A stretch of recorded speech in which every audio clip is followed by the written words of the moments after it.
CA 2025 has been the most groundbreaking framework that will surely usher CAs to the world that has problems with effective solutions that will transform, revolutionize, and serve the human race. The CA 2025 will enable upcoming CAs to continue the brand of SAICA to become problem solvers that lead organizations that are corporate, sustainable-led.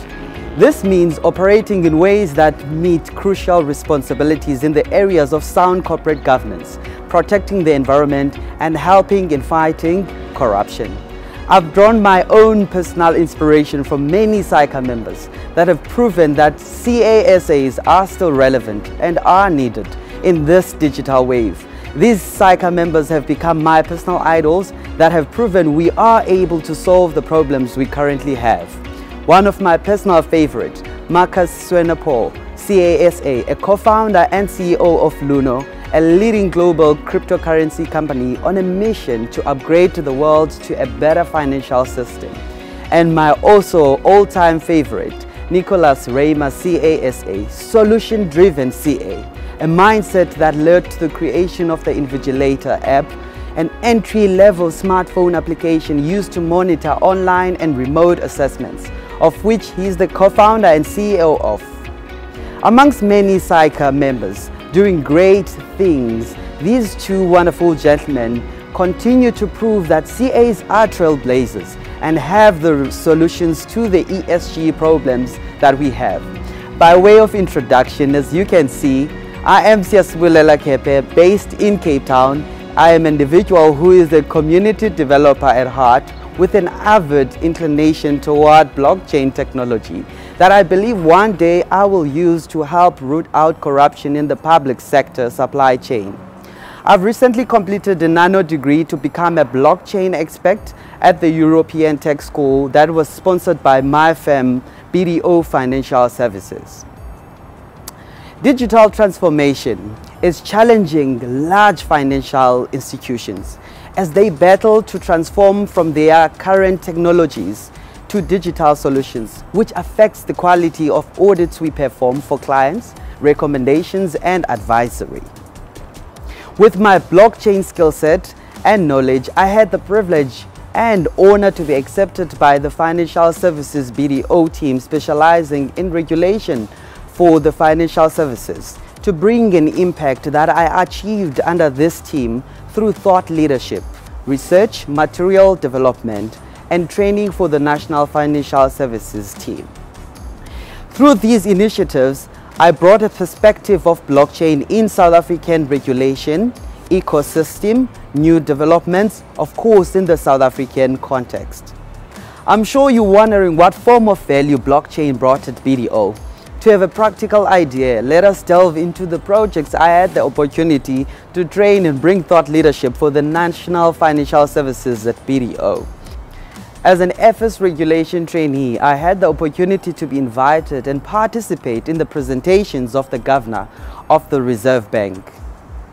I brought thought leadership after this participation on the Reserve Bank project called COCA-1.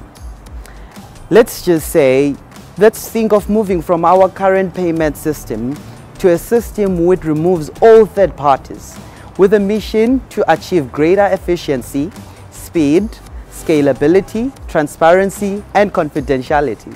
I know that sounds like a paradox, right? That is the beauty of blockchains, as they can achieve both confidentiality and transparency. The South African Reserve Bank, in consortium with 7 commercial banks, use Quorum, an enterprise-grade implementation of Ethereum, to create blockchain-based interbank system with the aim to process the typical daily volume of payments with full confidentiality and finality in record time. I trained the National Financial Services team on Reserve Bank Project COCA-2, which is similar to COCA-1, but the difference is the issuance of debentures. Achieving the same objectives as Project COCA-1, Project COCA-2 will allow the issue, clear, settlement of the South African Reserve Bank debentures on a DLT using tokenized money in a minimum viable product to inform policy and regulatory reflections. Industry participants will be able to purchase the debentures with a wholesale central bank issued digital currency and a wholesale digital settlement token. My colleagues love to call this in the blockchain space. They believe that the wholesale token can be seen as a privately issued stablecoin used for interbank settlement. The importance of unpacking these blockchain updates by the South African Reserve Bank for the audit teams, tech teams and regulation advisors is to make them 10 steps ahead and bring holistic and informed opinions for our clients. Moving on to my favorite segment that made me apply for this competition, corporate citizenship. While still busy with my undergrad 6 years ago, I established an NPO called the Kepe Foundation that has built strong relationships with businesses and higher education institutions like Envest Holdings and University of Forte to ensure children in orphanage homes have food, they get the school shoes and clothes they need. Their learning is significantly improved throughout their early childhood development stage. During the COVID-19 pandemic, I was awarded by the Open Society Foundation's funding that assisted in helping 4 Eastern Cape rural villages obtain access to clean water who have never had access to clean water for many generations. These communities began to plow in their fields and produce food for their families till today. I am glad I was part of the solution that continues to bring food securities for the 4 rural areas based in the Eastern Cape.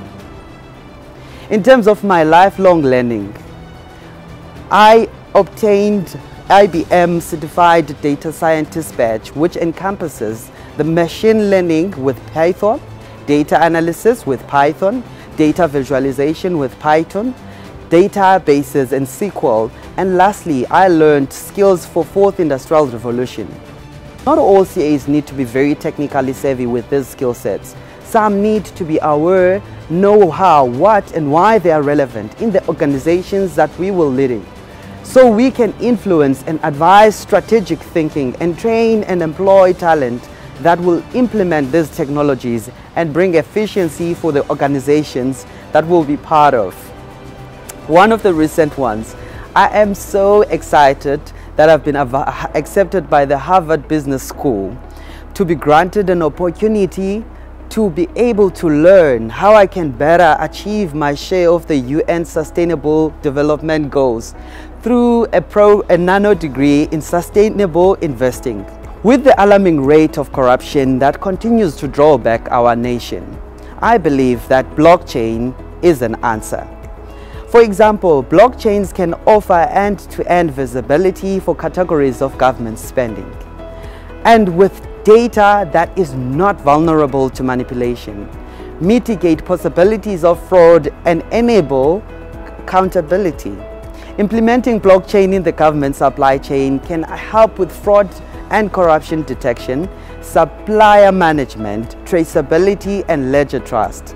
Lastly, I would love to appreciate BDO for assisting me to become a better professional, and I thank you.